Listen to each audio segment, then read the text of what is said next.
Hey everyone, welcome back to English in Real Life. I'm Sarah. And I'm Mark. And today, I have to say, this is probably the most personal topic we have covered so far.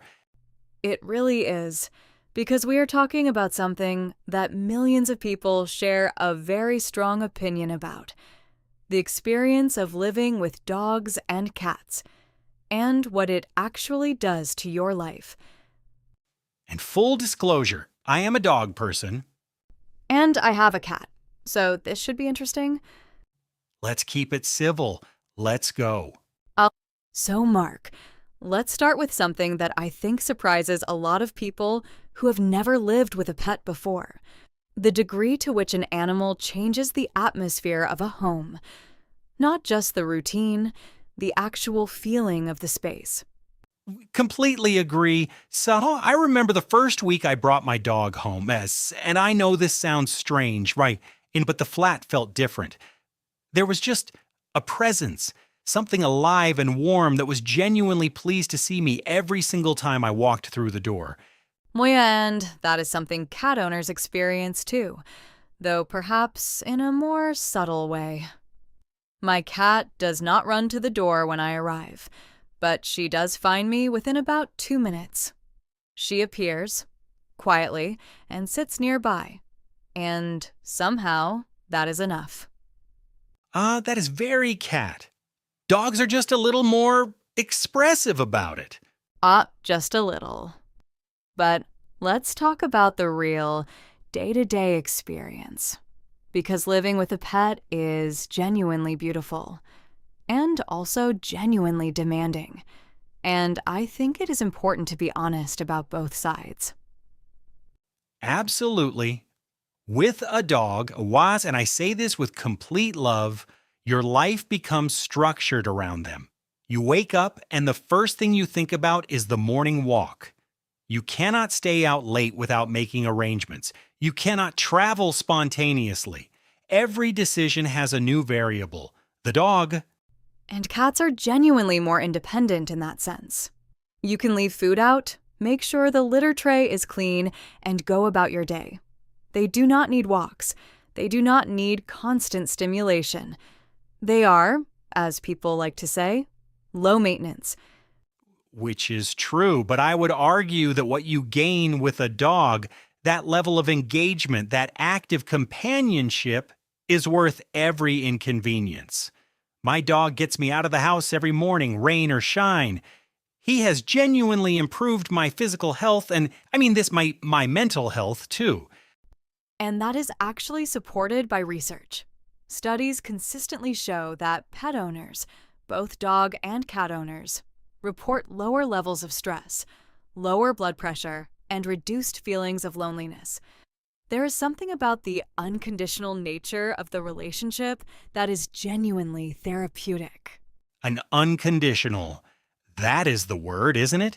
A dog does not care what kind of day you had. It does not care whether you were productive or whether you failed at something. You walk through the door and you are to that animal the best thing that has happened all day. And there is something equally valuable about a cat's company, though it works differently. A cat chooses to be near you. And because they are selective about affection, when they do give it, when they curl up on your lap or push their head against your hand, it feels genuinely meaningful, like something earned. And I can see that. It is a different kind of relationship, more on their terms. Exactly. But let's talk about the challenges too, because there are real ones. Financially, owning a pet is a significant commitment. Veterinary costs, food, insurance, grooming, it all adds up. And unexpected medical bills can be genuinely stressful. Absolutely. My dog had a minor health issue last year, and the vet bill was, let's just say, uncomfortable. Pet insurance is something I would strongly recommend to anyone thinking about getting a dog or a cat. It gives you peace of mind and protects you from those unexpected costs. And then there is the emotional side of ownership that people do not always talk about enough. Pets have relatively short lifespans compared to humans. You bring an animal into your life knowing, at some level, that you will almost certainly outlive them. And when that time comes, the grief is real. It is significant. People who have not experienced it sometimes underestimate how deeply it affects you. It is one of the hardest things. I lost a dog when I was a teenager, and I still think about him. That kind of bond, that loyalty, leaves a mark. It does. And I think that is part of what makes the relationship so valuable. The fact that it is finite, that you know it will not last forever, makes you more present, more attentive, more grateful for the ordinary moments. The walks, the evenings on the sofa, the quiet companionship, the small rituals that become the fabric of daily life. And I think, whether you are a dog person or a cat person, that is the real gift of living with an animal. They pull you into the present moment. They remind you that a lot of what we spend our time worrying about is not really that important. What matters is right here, right now, in this room, on this sofa, with this creature who trusts you completely. That is beautifully put. Vocabulary time? Let's do it. Compound words first. Lifespan. Stress on life. A lifespan is the length of time that a living thing typically lives. Dogs have a lifespan of roughly 10 to 15 years depending on the breed.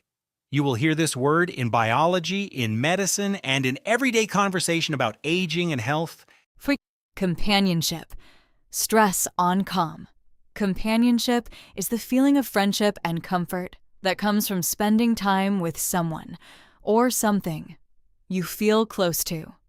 One of the greatest benefits of owning a pet is the companionship it provides. A warm, slightly formal word, very useful in writing and in professional or academic contexts. Low maintenance. Stress on low. Something or someone low maintenance requires very little time, effort, or attention to keep happy and functioning. Cats are often described as low-maintenance pets compared to dogs. You will hear this used about people, too. She is very low maintenance. She never complains. Natural and very common in spoken English. Now, idioms. To leave a mark. To leave a mark means to have a lasting impact on someone or something, to be remembered or to cause a permanent change. That dog left a real mark on our whole family. You can leave a mark on a person, on a community, on history. It suggests something meaningful and lasting. Is rain or shine. This expression means regardless of the weather, or more broadly, regardless of the circumstances, whatever happens. He walks his dog every morning, rain or shine. It suggests dedication and consistency. She shows up to every meeting, rain or shine. Very natural in spoken English. Peace of mind. Peace of mind means a feeling of calm and freedom from worry or anxiety. Having pet insurance gives you peace of mind when unexpected health issues arise.